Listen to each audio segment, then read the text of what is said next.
I mean, I think when you're talking about players who specifically see themselves as guys that should affect the passer and, they're not getting there like they want to, or they may not have the stats they want to, and you finally break through, you hope that they start to come in bunches, and that's just what we hope happens. And, the good thing about our guys is they just kept chopping at it, kept chopping the wood, and, I told them when it does happen, it'll come in bunches. So, they got the right mindset. They keep playing fast, and right now, you can see a little bit more confidence in the group since they played well, and that's all we're waiting for.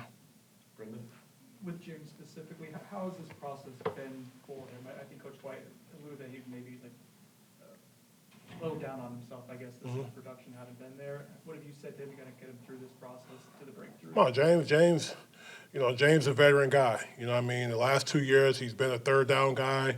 Wasn't an every down guy. So, for him this year it's just, he looks on social media, he sees all these things that he's not doing this, he's not doing that. And, I just told him to just stay focused on the task at hand, man. And, James done a good job of responding to that. And obviously, these guys, they create a lot of pressure on themselves to go out there and, they evaluate things based off of stats. But, as coaches, I tell the D-line all the time, being disruptive is the same as making plays as long as it, works out for the defense. But, James is coming along, and, he's getting used to being an every down player, and, he'll be just fine. Chris? Jason Jenkins obviously had the injury that limited him in preseason. How much has it hampered him into the season? Do you feel like he's starting to come on? Just where is he at? With Jenk, right now it's just training his eyes, and, with the injury and things, that didn't hold him back. Jenk is one of the hardest workers on the team, and, I'm never worried about his work ethic or, where his mindset is. Right now it's just about the game slowing down for him. He's also another guy who, came here from his previous school, was a high rep rotational player, and now he's just, starting to get his feet wet of, being an every down player, being dependent on every down and, carrying that on his back. So, for him, it's just about the game slowing down for him right now, and it's just something me and him talk about, whether that's extra film, whether that's more reps. But, as he does get more reps, you see him start to play better. Along the same lines, Jaden, you feel like he's starting to kind of be what he can be? Right, and Jaden's story, the injuries the past few years, and right now he's just building confidence. He's another guy who's a hard worker and hasn't let the injuries in the past affect what he's doing now. And the more reps, same thing for him. The more reps, the better he'll get. And I have a lot of confidence in all of our DNs right now, and they're all different type of players, and they're all starting to come into their own. And the better they are, the better we are, especially on third down. So you're starting to see those guys. Same with Amari and same with Daryl Desir. That the more reps they get, the more effective they'll be. Coach, you talked about disruptions a minute ago. I'm curious, how do you evaluate a guy like Daryl Jackson? He's got 26 tackles, he's got a sack. But you talk about watching film and maybe quantifying disruptions. Do you truly quantify that number? And how do you evaluate a guy who's double teamed a ton? Right. I think the good thing about D-Jack is right now is that he sees the big picture, right? He sees guys running free because he's getting double teamed, right? He's doing a good job just focusing on being the best D-Jack he can. He's not, looking up mock drafts, paying attention to what everyone else is saying about stats and all that. I played with great players who haven't had their best statistical year but have completely dominated games. And, as long as teams aren't running up the middle and, if D-Jack get one-on-ones and he's winning them, he'll get everything he won out this game. And that's all he's focused on right now. He sees the big picture, and he understands that, being the big guy in the middle sometimes, it's kind of like the O-line, right? When the offense runs the ball for 300 yards and pass for 300 yards, the O-line never gets any recognition. So that's the same thing as being a great nose tackle, and that's something he's embraced. Liam? The complementary football aspect, we saw it against Wake Forest. You guys got pressure, led to turnovers or stops. How big is that for your D-line's confidence and just overall confidence defensively? Well, I think, when you finally put together a game like that, we haven't played like that since earlier in the season. And like I said, the guys are just building a lot of confidence right now. And, at our previous school, that first year, you had to play complementarily within the defense, right? The DBs and the D-line had to get on the same page, and our guys are starting to mesh and understand how everything works together in Tony's scheme. And, you're starting to see DBs come over to the D-line like, hey, make sure you do this because I got to feel off of you when you do that, and vice versa. So the guys are starting to come together, and that's why they went out there and played fast and confident, and it was the most fun we've had since we've been here. And, hats off to, Coach Norvell because he gets our guys ready every single day, and they're just feeding off of him. So that team that you seen on Saturday, that was a product of coach's energy all week.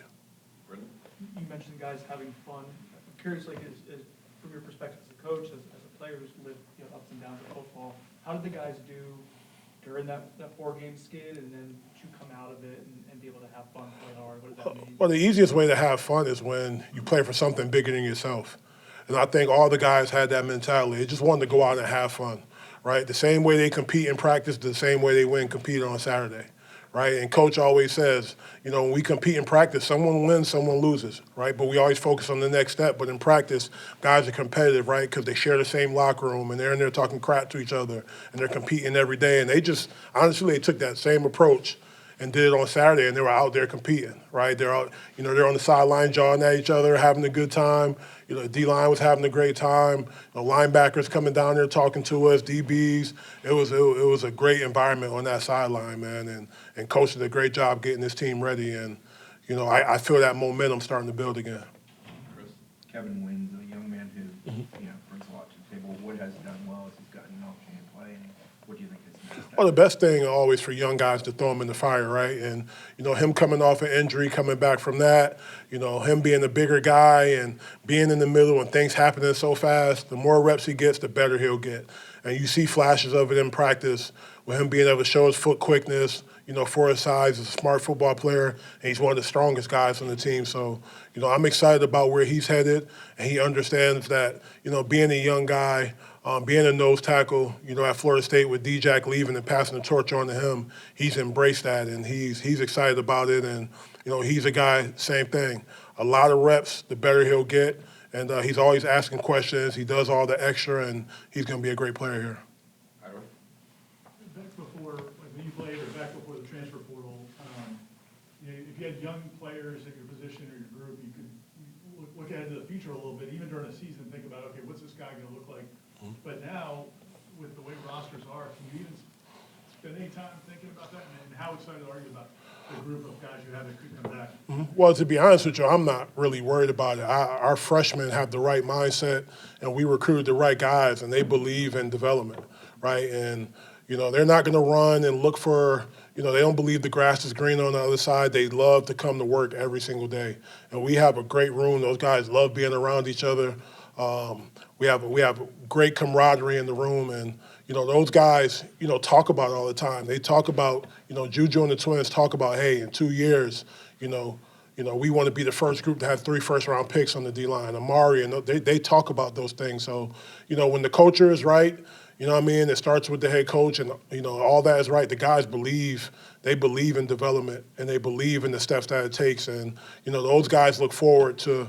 When D-Jack leave and when Dan leave to, when James leave to making it their own and continuing on, the tradition of great D linemen here. And, they've done a great job recruiting for us, being hosts and those type of things. So, I believe in the young group in our room, and I believe in the development of it, and those guys believe in it as well. Do one more, Liam.